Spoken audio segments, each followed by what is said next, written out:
बिस्मिल्लाहिर्रहमानिर्रहीम, अस्सलाम वालेकुम। नाज़रीन, इमरान ख़ान की स्ट्रेटजी का बेड़ा गर्क करके उसकी आखिरी उम्मीद डुबोकर और उसकी सियासत को धोबी पटड़ा मार कर अली अमीन गंडापुर अपनी रूपोशी ख़त्म करके पख्तूनख्वा असम्बली में झूठ पर मबनी एक तवील ख़िताब किया। लेकिन इस ख़िताब पर बात हम अगले प्रोग्राम में करेंगे। अब फ़िल वक्त मुझे ये जो मैंने फ़िक्रे कहे हैं उनकी वजाहत करनी है। इसने असम्बली में जो तकरीर की उसमें वैसे तो सारे ही झूठ बोले, लेकिन दो झूठ इसने जो बोले उनका ज़िक्र चूँकि हमारे इस मौजू से ताल्लुक़ रखता है, इसलिए उनकी बात करूंगा। और उसके बाद फिर मैं इस मौजू पर बात करूंगा कि इस्लामाबाद में पीटीआई की शहरक काटने का अमल शुरू हो गया है। और तीसरा ये कि पीटीआई के व्लॉगर्स पाकिस्तानी फ़ौज भाग गई, पाकिस्तानी फ़ौज पसपा हो गई, बुज़दिल फ़ौज भाग गई के नारे अपने प्रोग्रामों में क्यों लगा रहे हैं और हुकूमत या इदारे इस पर खामोश क्यों है। कल मैंने असद तूर की एक वीडियो का हवाला दिया था जिसमें वो तमस्खर उड़ा रहा था कि पाकिस्तानी फ़ौज को अवाम ने पसपा कर दिया। और उसके थोड़ी देर के बाद मैंने एक यूट्यूब चैनल देखा पीटीआई का नया पाकिस्तान जिसका नाम है, उसने स्टार्ट ही इस काम से लिया कि वो देखो बुज़दिल फ़ौज भाग रही है। तो ये हमारे 3 मौज़ूआत हैं, लेकिन शुरू करते हैं गंडापुर ने इमरान ख़ान की सियासत को धोबी पटड़ा कैसे मारा। और पहले ये जिक्र कि उसने 2 झूठ कैसे बोले। उसने कहा कि हमने कहा था हम डी चौक में पहुँचेंगे और हम डी चौक पहुँचकर हमने दिखा दिया। ये सफ़ेद झूठ है जिसको पीटीआई कसदन बोल रही है। गंडापुर साहब तो केपी हाउस में थे। दूसरा उन्होंने झूठ ये बोला कि मैं केपी हाउस में ही रहा रात, यानी पूरे 24 घंटे केपी हाउस में रहा और पुलिस कहती है कि मैं वहाँ नहीं था। ये भी इसने झूठ बोला। ये केपी हाउस में नहीं था, ये गया वहाँ ज़रूर था। पहले तो ये बताए कि ये डी पार्क पहुँचने के बजाय केपी हाउस क्यों चला गया, किस का फ़ोन आया था जिससे ये सुनकर ये खामोशी से उतरा, अपनी गाड़ी में बैठा और उस गाड़ी के इर्द गिर्द पहले ही इसके लोग थे और जुलूस को पता तक नहीं चलने दिया इसने कि गंडापुर यहाँ से निकल कर केपी हाउस पहुँच चुका है। दूसरी बात यह कि केपी हाउस में पहुँचने के थोड़ी ही देर बाद ये केपी हाउस में नहीं था। ये किसी की फरमाइश पर, किसी के कहने पर, किसी के दबाव पर, ये चीज़ें तो वक्त आने पर सामने आएंगी। ये वहाँ से निकल कर अकबी दरवाजे से किसके पास गया था, सुबह तक कहाँ रहा था और उसके बाद अगले दिन ये कहाँ रहा था। तो नाज़रीन, मैं इशारों में बात करता हूँ कि पिछली मरतबा मैंने कहा था कि ये जब ये गायब हुआ था संग जानी वाले जलसे के बाद, तो मैंने कहा था कि ये कैफ़े संदेशा में चाय पीने गया है। कैफ़े संदेशा वो चाय खाना है जहाँ सिर्फ उन लोगों को चाय मिलती है जिन्हें चाय पर बुलाया जाता है, दूसरा आदमी वहाँ जाकर चाय नहीं पी सकता। तो कैफ़े संदेशा वालों की एक और नेक्स्ट लेवल का एक ब्रांच है, उसको मैंने अलामती नाम दिया है संदेशा रेस्टोरेंट। वहाँ चाय के साथ खाना भी मिलता है, लेकिन मिलता उसी को है जिसे दावत पर बुलाया जाता है। आम आदमी ग्राहक बनकर वहाँ नहीं जा सकता। तो ये वहाँ रहा, इसे खाना भी खिलाया गया और खाने के दौरान ये एक दूसरे के यानी जो मेज़बान थे उनके साथ हाथ पर हाथ मारकर हंसते भी रहे। बातें ये सारी चीज़ें फिर रिपोर्ट हो जाया करती हैं। बल्कि वो कैफ़े वाले ख़ुद ही जिन सहाफ़ियों के साथ उनके ताल्लुकात होते हैं उनको ब्रीफिंग दे देते हैं कि राहत ये कुछ हुआ था, और फिर वहाँ से हमें भी इतला हो जाती है। यानी हम गोया कि इस इतला के बाज़ार में थर्ड पार्टी हैं। तो ये वहाँ क्या लेने गया था, केपी हाउस में क्या लेने गया था, और फिर वहाँ से उसे कहाँ ले जाया गया, और फिर ये सारा दिन कहाँ रहा। और फिर ये तकरीबन 7 बजे से भी पहले ये इतला इस्लामाबाद में फैल चुकी थी कि खैबर पख्तूनख्वा असम्बली का इजलास जो 2 बजे बुलाया गया है, ये लेट इसलिए हो रहा है, इसमें जानबूझकर ताख़ीर की जा रही है क्योंकि इन्हें बताया गया है कि गंडापुर साहब किसी भी वक्त असम्बली हाल में पहुँचने वाले हैं। तो इस इतला के बाद स्पीकर साहब या जो भी वहाँ के पीटीआई के मुंतज़मीन थे, हुकूमती करदे थे, वो इजलास को ताख़ीर का शिकार करते रहे, हीले बहाने, और इजलास बड़ी देर से शुरू हुआ। वरना इसने 2 बजे शुरू हो जाना था और फिर उसके बाद इसमें सारी चीज़ें होनी थी। शुरू तो खैर ये गंडापुर के आने से पहले ही हो गया था, लेकिन उस वक्त हुआ था जब गंडापुर के आने में ज़्यादा देर नहीं रह गई थी, इससे पहले मुलतवी होता रहा। तो कहानी ये है कि इसको इमरान खान की सियासत का धोबी पटरा करने की ड्यूटी दी गई थी, जो उसने धोबी पटरा मार के उसकी सारी स्ट्रेटजी बर्बाद कर दी। उसकी उम्मीद का आखिरी दिया भी बुझा दिया। इमरान खान की उम्मीद का आखिरी दिया क्या था और जिसके बारे में इसे यकीन था कि मैं ये काम कर गुजरूंगा, वो ये था कि शंघाई कॉन्फ्रेंस को रुकवाना है। और गंडापुर को जो ड्यूटी दी गई थी, मैं उसको दोबारा बता देता हूँ कि ड्यूटी ये दी गई थी कि तुमने हर सूरत डी चौक पहुँचना है और तुम्हारे साथ कितने लोग हैं इससे फ़र्क नहीं पड़ता, 10,000 हैं, 5,000 हैं, 2,000 हैं, जितने भी लोग तुम्हारे साथ होंगे तुमने उनके साथ धरने पर बैठ जाना है और फिर ये धरना 14 तारीख तक जारी रहना है, 14 तारीख तक। इसलिए कि 14 तारीख को चीनी वज़ीर आज़म का दौरा था, जो पहली तारीख आई थी। अब पता चला कि वो 2 दिन पहले आ रहे हैं, लेकिन जब ये आर्डर था तो उस वक्त 14 तारीख उनकी दौरे की थी। तो 14 तारीख तक ये धरना रहेगा ताकि चीनी वज़ीर आज़म ना आ सके। इमरान खान की ये दोहरी धार वाली सियासत थी। एक तरफ वो इस काम से चीनी वज़ीर आज़म का दौरा रुकवा के पाकिस्तान को नुकसान पहुंचाना उसका एजेंडा था, और दूसरा ये था कि इस वाक़े के बाद, इस सानहे के बाद, यानी कि जब चीनी वज़ीर आज़म का दौरा मनसूख हो जाएगा तो पाकिस्तान की हुकूमत घुटनों पर आ जाएगी, फ़ौज घुटनों पर आ जाएगी और मुझसे मुज़ाकरात पर आमादा हो जाएगी। और यही बात गंडापुर ने भी कही कि हम मुज़ाकरात के लिए तैयार हैं। यानी मुज़ाकरात इमरान खान की ख्वाहिश है और इसका ख्याल था कि ये काम मैं कर गुजरूँगा, मेरे जाले बड़ी तादाद में निकलेंगे और जब ये काम हो जाएगा तो फिर मुझसे फ़ौज मजबूर होकर मुज़ाकरात करेगी। अगरचे ये भी खाम ख्याली थी, चीनी सदर का दौरा, चीनी वज़ीर आज़म का दौरा मुलतवी हो या होता या ना होता, इमरान खान से बात किसी ने फिर भी नहीं करनी थी। लेकिन उसकी आखिरी उम्मीद और उसको ये यकीन था इस अपनी प्लानिंग के कामयाब होने पर। तो गंडापुर साहब ने क्या किया, वो डी चौक नहीं पहुँचे, उसकी बजाय केपी हाउस पहुँच गए।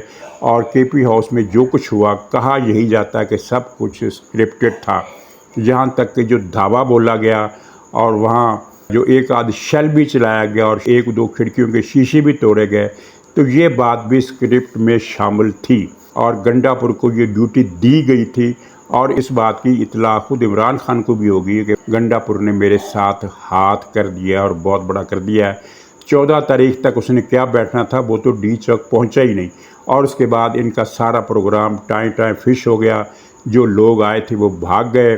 5,000 लोग गंडापुर के साथ पहुंचे थे और चंद घंटों के अंदर अंदर उन 5,000 की जो भारी अक्सरियत थी, तकरीबन 4,000 से भी ज़्यादा लोग वापस चले गए थे। और उसके बाद फिर सुबह तक उन 1,000 जो लोग बाकी रह गए थे उनकी अक्सरियत भी चली गई थी और इस्लामाबाद में रह गए थे वही 2.5 टोटरू, जो इधर उधर कहीं से पत्थर मारकर भाग जाते थे, पुलिस उनका पीछा करती थी। चंद दर्जन अफराद थे। आखिरी लम्हात में जब ये तहरीक दम तोड़ रही थी तो गिनती सैकड़ों की नहीं थी, दर्जनों की थी। तो ये इमरान खान, ये गंडापुर साहब ने उसकी आखिरी उम्मीद बुझा दी। वो ना शंघाई कॉन्फ्रेंस पर कोई असरअंदाज हो सका, बल्कि इसके नतीजे में जो शाख लगा पीटीआई के सारे मुल्क में हमदर्दों को, उसने पीटीआई के हौसले की भी कमर तोड़ दी है और इसकी सियासत की भी कमर तोड़ दी है। तो ये है वो गंडापुर का कारनामा जो उसने अंजाम दिया। असम्बली में जो उसने तकरीर की उस पर तबसरा इंशाअल्लाह मैं अगले व्लॉग में उम्मीद है करूँगा, अगर कोई और मौजू इससे ज़्यादा अहम ना आ गया। तो अब इमरान खान को गंडापुर पर ही गुस्सा है और पंजाब के बल्कि पख्तूनख्वा के भी MPs हजरात से भी इतना ज़्यादा गुस्सा है कि बयान से बाहर है। वो कैसे, इसने कहा था कि MNA हजरात इस तहरीक में शामिल ना हो क्योंकि हुकूमत उनको गिरफ़्तार कर लेगी, फिर कुछ को उनको वरगला लेगी, कुछ को पैसे दे देगी, कुछ को डरा धमका कर अपने साथ मिलाएगी ताकि आइनी तरमीम पास कराई जा सके। लेकिन चूँकि MPA हजरात को ऐसा कोई खदशा नहीं है, लिहाजा तमाम MPA अपने अपने वर्करों के साथ इस एहतजाजी तहरीक में शरीक हो। लेकिन नाजरीन, इमरान खान को भी यकीन नहीं आया होगा इस खबर पर कि पूरे पंजाब से कोई भी MPA एक आध के सिवा कोई भी एमपी, एक आध का भी मुझे पता नहीं, या मैं ऐसे अंदाजे से कह रहा हूँ कि शायद कोई खुफिया पहुँच गया और मुझे इसका इल्म ना हो सका हो, लेकिन इतला यही है कि कोई एमपी वहाँ नहीं पहुँचा। एमपी क्या, कोई लीडर तक नहीं पहुँचे। घरों से बैठकर ये पैगामात देते रहे यूट्यूब अपलोड करके कि जनाब आवाम घरों से निकलें और पाकिस्तान के लिए कुर्बानी दे। हम यहाँ एसी में बैठकर टीवी पर अपनी मर्ज़ी की फ़िल्में देख रहे हैं और यहाँ कबाब नान कबाब खाएंगे, फिल्में देखेंगे और डी चौक में जो कुछ होगा उसका लाइव हम नशरियात हम यहाँ यूट्यूब पर देखेंगे, हम खुद बाहर नहीं जाएंगे। तो ये सारे माजरे जितने भी हुए हैं इमरान खान के लिए नाकाबिल यकीन थे। इसलिए नाकाबिल यकीन थे कि उसको उसके मुशीरों ने, साथियों ने, जो जिनसे ये मशवरा करता रहा है प्रोग्राम ये एजेंडा देने से पहले, उन सब ने यकीन दिलाया था और ख़ुद को भी इसे यकीन था कि ये मेरी गेम जो है ये तो कामयाब होगी। 10-12 हज़ार लोग तो केपी से आ ही जाएंगे, इससे 100% यकीन था। और ख़ैर इतना ये नाकाबिल यकीन भी नहीं था, क्योंकि अगर पिछली मरतबा केपी से 3-4 हज़ार लोग आ गए थे तो इतना ज़ोर लगाने के बाद मज़ीद 3-4 हज़ार 7-8 हज़ार लोग वहाँ से, और इसका ख्याल था कि 2-3 हज़ार पंजाब से भी पहुँच जाएंगे। 7-8-10 हज़ार लोग अगर धरने पर बैठ जाएं तो मामलात काफ़ी गड़बड़ हो सकते हैं। तो ये सारा यकीन उसका टूट गया। अब इमरान खान के सामने मसला ये है कि वो गंडापुर को निकाले तो निकाले कैसे। गंडापुर को वो अगर निकालेगा तो पुख्तूनख्वा असम्बली में इतनी ग्रुपबंदी है कि किसी नए नाम पर सुलह हो जाए आराम से, ये मुमकिन नहीं है, ये मुश्किल लगता है बहुत। गंडापुर की ज़ात पर तो एक वो इत्तफाक राय हो गया था, तो गंडापुर के ये एक केपी असम्बली में जो सियासत चल रही है ये ख़ुद एक लंबा चौड़ा मौजू है। इस पर भी कभी शायद मौका मिले तो बात करेंगे, लेकिन यह है कि वहाँ ग्रुपबंदी बहुत ज़्यादा है, तो किसी एक के नाम पर मुत्फिक होना मुश्किल है। और अगर फ़र्ज़ कीजिए नाम पर इत्तफाक राय हो भी जाता है तो क्या वो इसी तरह का कद काठ निकालने वाला वज़ीर आला साबित होगा जिस तरह के गंडापुर ने, जिस तरह भी अपनी शोला बयानी, गालम गलोच, नस्ल परस्ती, तअस्सुब पर मबनी, यानी एक घन गर्ज के साथ अपना एक कद बनाया। यानी ऐसा कद तो परवेज़ खट्टक भी नहीं बना सका था, जो बड़ा पुराना पार्लियामेंटेरियन है। दूसरी तरफ इस्टेब्लिशमेंट के लिए भी अब गंडापुर को ज़्यादा देर हज़म करना मुश्किल है, इसलिए कि इसने पुख्तून नस्ल परस्ती की वो आग लगा दी है पुख्तूनख्वा में, और जरगा और इस तरह की चीज़ें, वो पीटीएम पर पाबंदी लग गई है। अब पीटीएम पर पाबंदी इतनी ज़रूरी नहीं थी जितनी पाबंदी इस नस्ल परस्त पार्टी पर लगना ज़रूरी थी। बहरहाल वो ये करने वाले ज़्यादा बेहतर समझते हैं कि पहले किस पर पाबंदी लगानी है, लेकिन अब मुझे लगता है कि पीटीआई पर पाबंदी की राह थोड़ी मज़ीद हमवार हो गई है, क्योंकि इस फितने को कुचलने का आसान वक्त अब सामने आ रहा है। बल्कि मुझे तो ये ख़ुद गंडापुर मेहमान वज़ीर आला लग रहा है। ये मेहमान वज़ीर आला क्यों लग रहा है, ये आने वाले दिनों में इसकी शक्ल और सूरत मज़ीद वाज़े हो जाएगी। तो पुख्तूनख्वा सूबे में जो हालात हैं, उसके अलावा जो कौमी सलामती के लिए ख़तरा बन गया है, वो चीज़ें भी अपनी जगह पर अहम हैं। नाज़रीन, ये बैकग्राउंड की सूरत हाल थी जो मैंने बताई, तो इसकी तकरीर पर उम्मीद है मैं अगले प्रोग्राम में बात करूँगा। कल मैंने असद तूर का वो एक व्लॉग का जिक्र किया था, जिसमें वो उसने थंबनेल पर भी लगाया और फिर प्रोग्राम के अंदर भी तमस्खुर उड़ाया पाकिस्तानी फ़ौज का कि आवाम के सामने पाकिस्तानी फ़ौज पसपा हो रही है, पसपा हो गई। हालांकि वो पसपाई, यानी वो ये गुमराही फैला रहा था, कोई पसपाई वाला इशू नहीं था। एक फ़ौजी जीप ने जब देखा कि आगे से सामने सड़क पर खड़े हुए हैं कुछ लोग नारे लगा रहे हैं पीटीआई के 15 से ये 20, तो उसने दूर से ही देखा और वो गाड़ी मोड़ ली।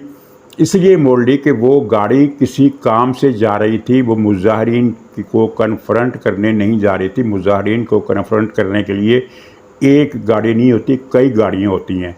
तो वो किसी काम से जा रही थी। उसने कहा कि ड्राइवर ने कि ये बदमज़गी होगी, उसने वापस मोड़ ली।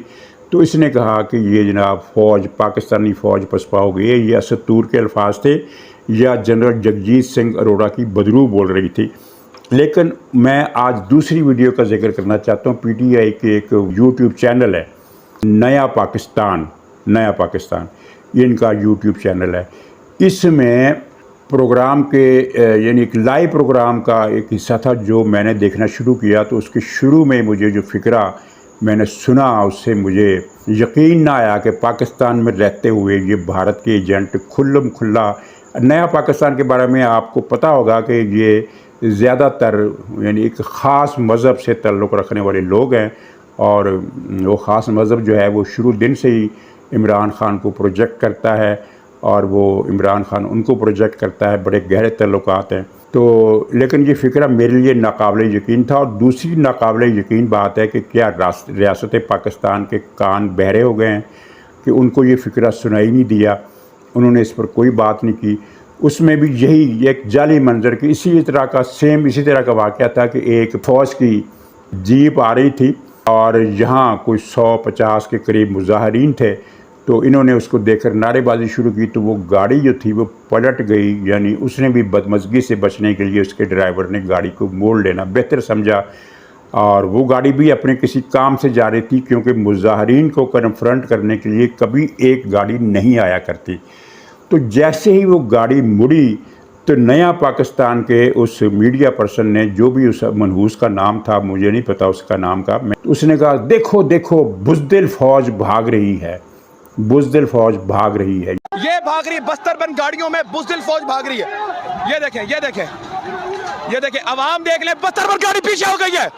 ये बस्तरबंद गाड़ी में बैठे हुए इस वक्त पीछे हो गए, आप देख सकते हैं। ये फ़िक्रा क्या काबिल बर्दाश्त है और क्या रियासत पाकिस्तान। अच्छा खैर, अब हम आखिरी मौजू पर आते हैं कि इस्लामाबाद में PTI की क़ुव्वत के 2 सरचश्मे हैं। एक तो वो पोस्ट क्लास जिसके नौजवानों की हर रात ही सैटरडे नाइट होती है, शराब की बोतलें, करोड़ों रुपए की शराब एक एक रात में पी जाती है।